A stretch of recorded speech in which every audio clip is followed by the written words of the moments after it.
Hey, look, I didn't actually break all my promises for this week, so let's talk about that in exhaustive detail. Cheers.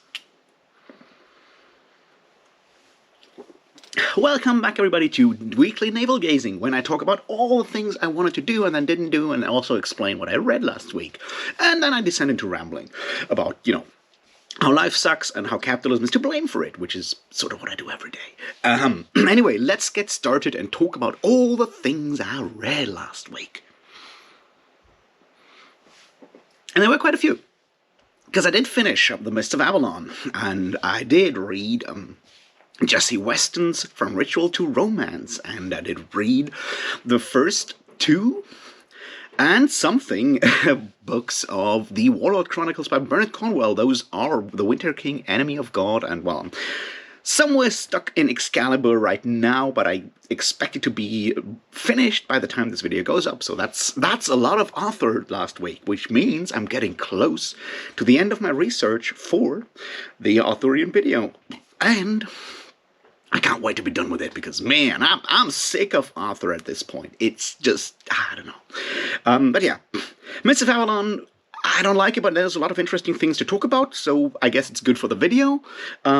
Jesse Weston's Ritual to Romance is, of course, a non-fiction book, very influential in all kinds of ways, and also very wrong.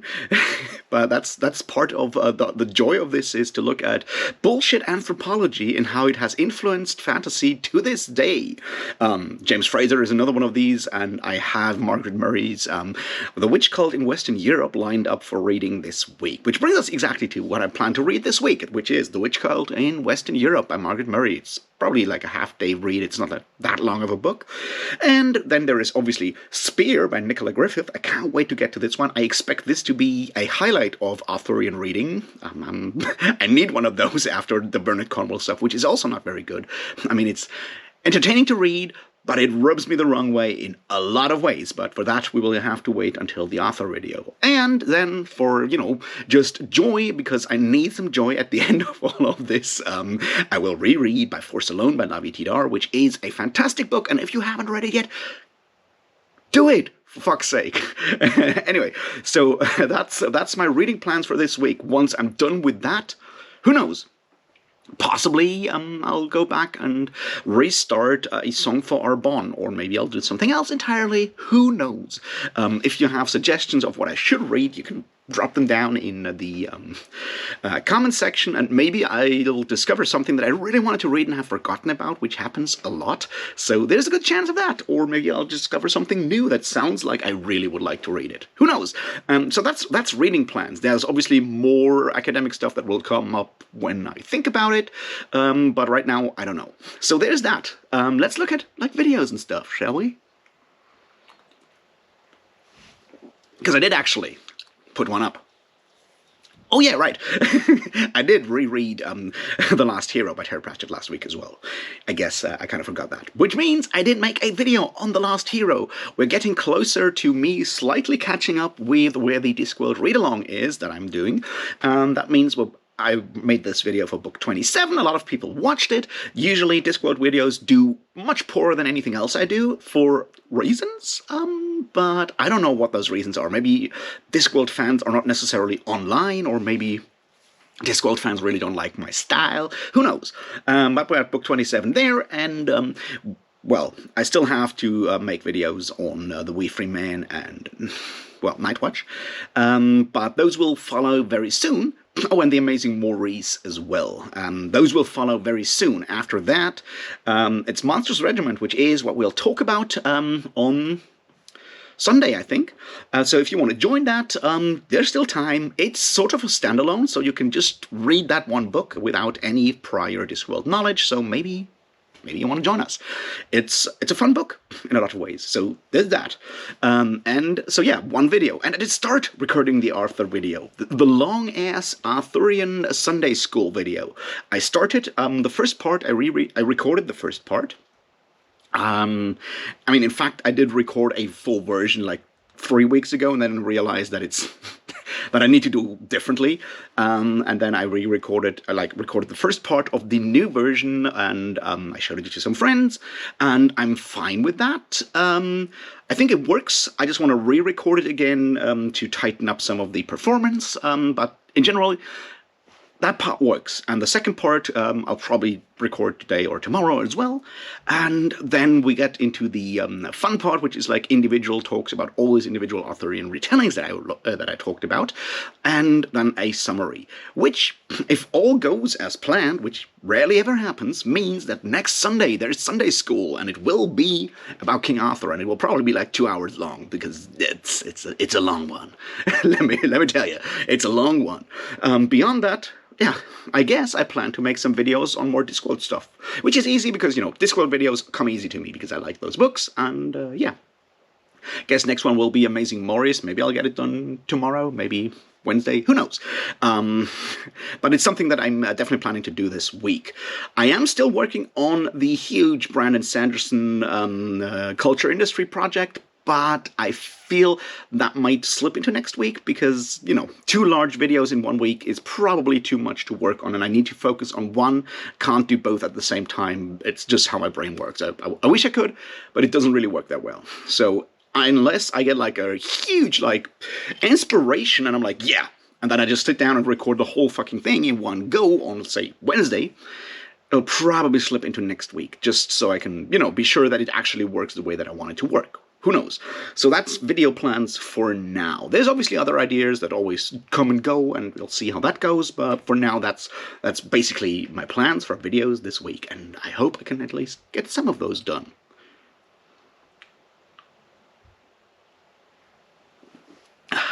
So yeah, I think yeah, it's interesting to look at these like ideas of like how the Arthurian video kind of develops and how I record something and I'm like, yeah, this is fine, and I show it to some friends that I trust, and then I go back and re-record it, because I'm obviously always aware of all the things that didn't go well with this one.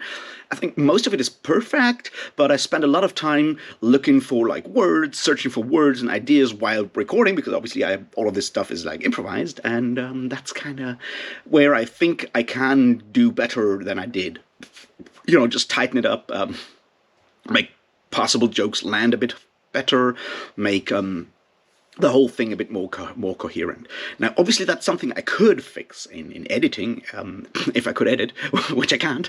So this, I think, is how it works. It's a bit like making drafts of like a script, but since I can't read a script, I have to sort of do this by just performing it again and again, which is weird, but it almost feels like I'm doing like stand-up comedy here. It's like I got this like whole thing, and I need to perform it. I think that's something that I've come to realize, and I'm getting closer to realizing that when I switch on this camera, it's not just me switching off on the camera and having a beer, which is sort of how the whole thing started, but in a lot of ways it's me performing the whole thing, right? It's like, especially with these larger videos, there's an element of performativity there, or performance there, that I should probably lean in a bit more, and that means repeating the whole thing again and again and again, until I feel it's tight. You know what I mean?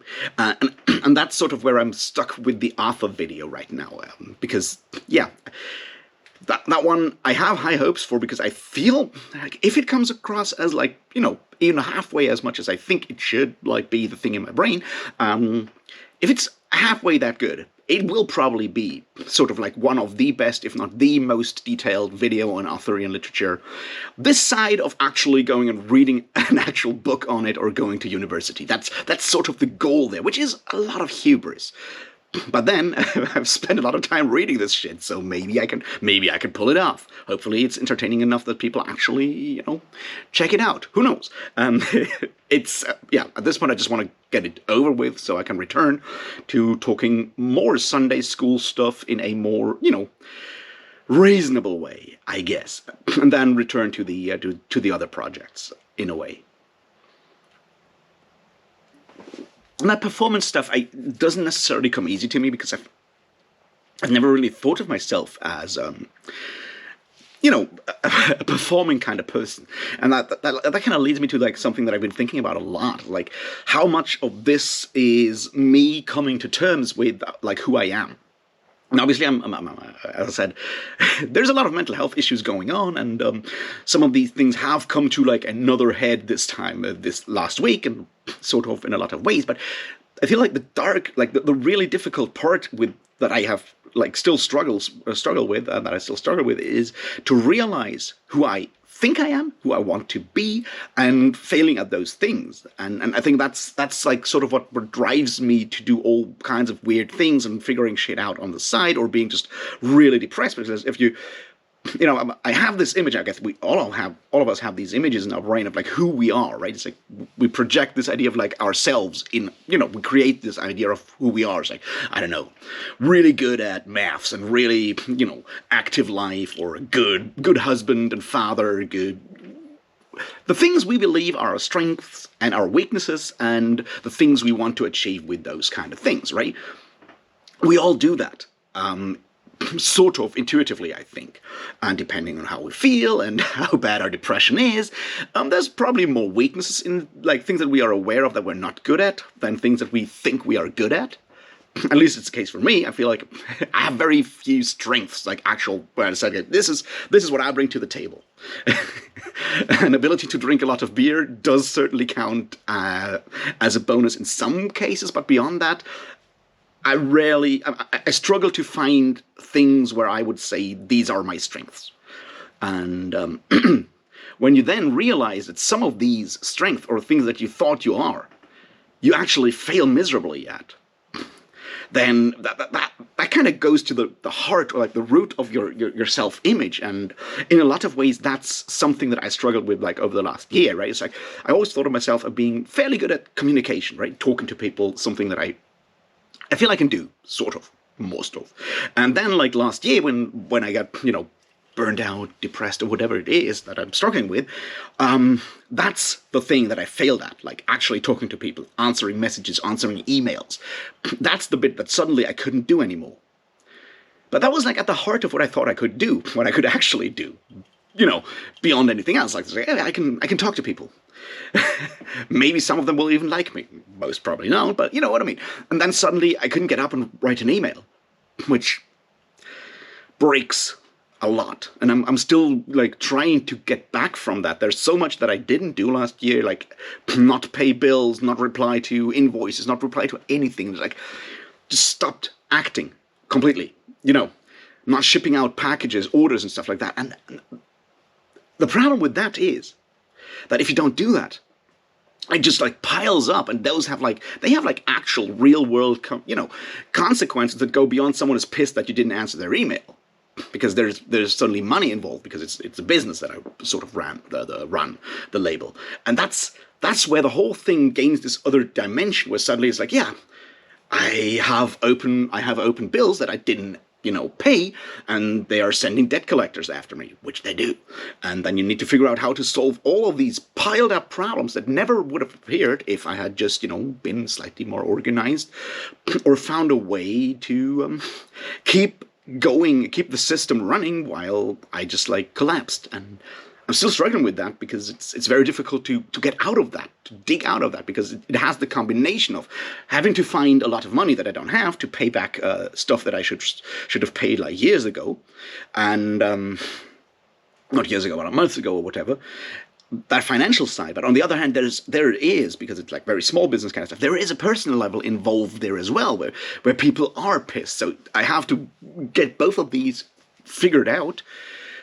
And they're obviously, you know, deadlocking each other. It's like, yeah, maybe if I asked someone nicely, I could probably get like some, you know, time back to do something with the financial stuff. But on the other hand, the financial stuff is like weighing me down so much, and I'm like, yeah, where do I get the money from? And well, it's still like an open question, and last week was definitely one of the situations where I found out the hard way that, yeah, there's even more money that I owe people, and that I need to, you know, stuff that I need to figure out before I can even start moving forward. And yeah, that sucks. And that has certainly, you know, kept me from being more actively creative in a lot of ways. And instead, I just, you know, retreated into reading even more books, which is what I usually do in these situations. But yeah, I guess that'll have to change in some way or other.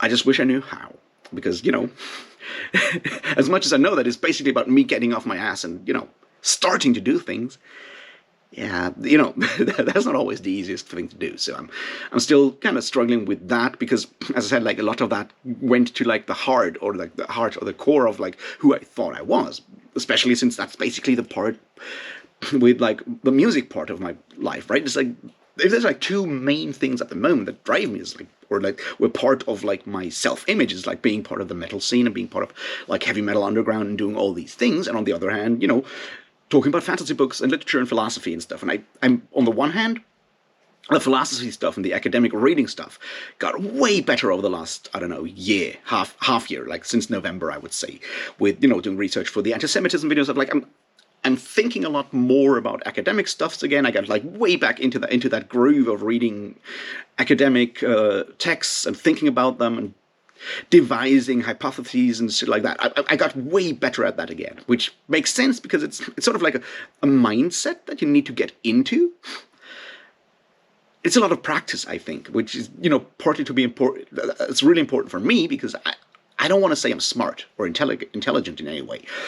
I just got a lot of practice with it, and I think, like, if you get, like, the main, the basic building blocks of education, which are obviously prevented from a lot of people by, the system being terrible, but if you have the basic building blocks of education, there's a lot of stuff that you can do just by practicing it a lot. The problem is obviously that you need to be privileged enough to have the time to, read a ton of books and talk to people, have access to people that can tell you about, like, help you build up that thing. But it's not a question of, brains. It's a question of time and money and access.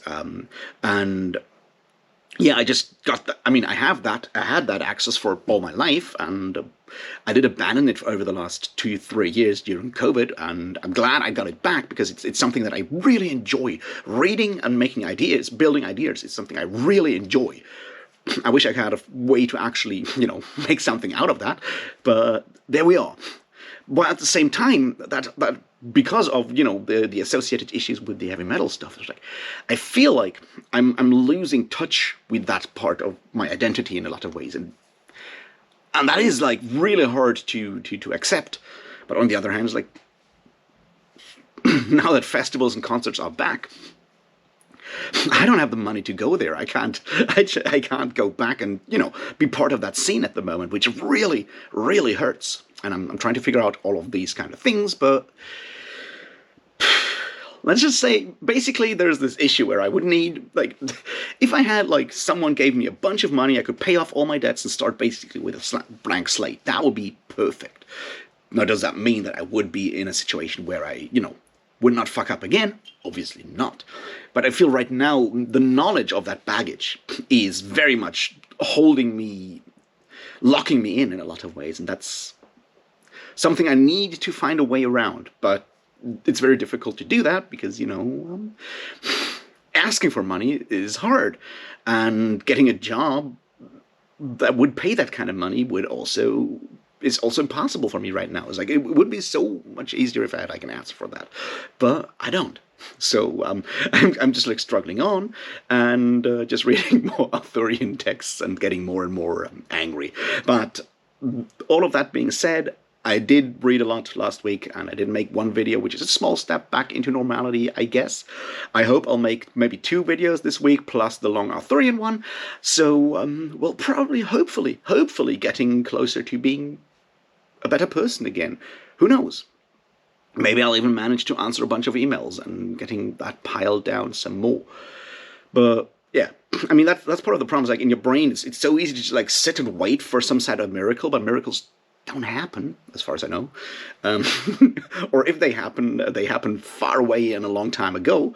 And yeah, that's not exactly accessible to me. So I need to find a way to build that shit on my own. And yeah, who knows how that works? Maybe I'll get it done, or at least start on it this week. That would be glorious, and we'll see how that goes. Anyway, I hope you had a good time. You read some good books. I hope you went and watched the conversation I had with Liam last week. It was out on Wednesday. I hope you had fun with that.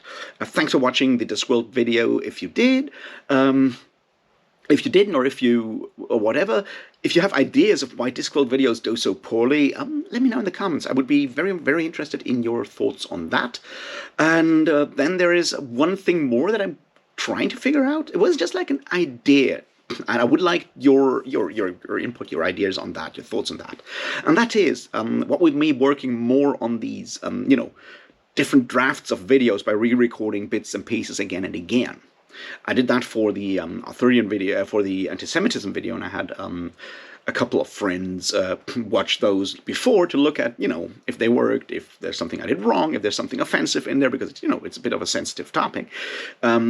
So I was wondering if maybe that's something like a perk I could offer to Patreon, where people that are, patrons have the chance to watch some of these like early drafts of videos, so to speak, and give me feedback on that and tell me if it works or if it doesn't, or if I'm missing out something where I'm like, should have explained something a bit clearer. It's sort of like, I would love that, to have that feedback. On the other hand, I'm, the money thing. I struggle with, providing that kind of stuff to people behind like a paywall, because on the other hand, it leaves it out of access for someone else. And yeah, I'm trying to come to terms with that, but like, would be interested in your thoughts on like whether that is something that you think is a good idea for a Patreon in general, and B, if those of you who have no interest, or more importantly, no means to support a Patreon of that sort, if you feel like that being, if you feel cheated, if that's no longer, if that kind of stuff happens behind a paywall that you have no access to, that would be something I would really be interested in, because once again, I don't want to keep information behind a paywall. I believe in free access to these kind of things, so that's sort of my struggle right now, because while on the one hand, yes, the final video will be up for everyone to watch, there might be stuff that gets cut or lost in the building of an argument or a video. So that, yeah, I'd love to have your thoughts on that, if you have the time or ideas on that. Let me know. And yeah, beyond that, hope you have good books and good ideas and good time. It's spring. It's May. There's a wonderful holiday coming up. It's Ascension Day on Thursday, which means German Father's Day, which means everyone who is presenting male uses that chance to pretend to be a father by walking through the countryside and getting hammered. I may or may not be doing that as well. We will see. Anyway, have a good week. Celebrate Christ's Ascension if you feel like it. Celebrate something else. Celebrate life, and I don't know, read good books. And thanks for sticking with me. I'll see you very, very soon. And until then, cheers.